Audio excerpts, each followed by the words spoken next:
Welcome to Man Does Tech, where I solve the problems you didn't even know you had. In this video, I will explain how to create a sidebar in Figma. First, let's set up our canvas. Start by drawing a new frame, which will serve as the container for your sidebar.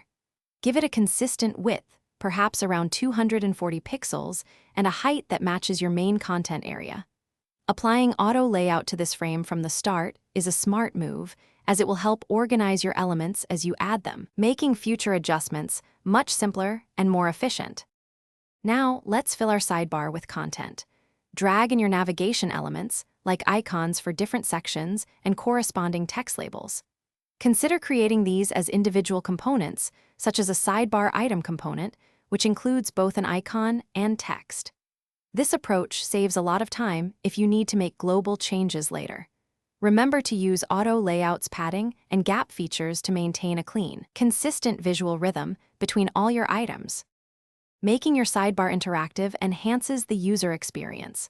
Use component variants to define different states for your navigation items, like a default state and a selected state. For a collapsible sidebar, create two main variants of your sidebar component, one expanded and one collapsed. Then, use Figma's interactive features to toggle between these states. Also, ensure your sidebar is responsive by setting appropriate constraints, allowing it to adapt gracefully to various screen dimensions. To keep your Figma file tidy and collaborative, always follow best practices. Use clear and consistent naming conventions for all your layers and frames. This makes it much easier for anyone to understand your file. Leverage shared styles for colors, text, and effects to ensure visual harmony throughout your entire design system.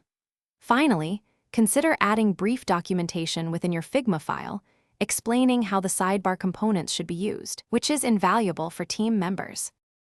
Thanks for watching. If you found this helpful, don't forget to like and subscribe.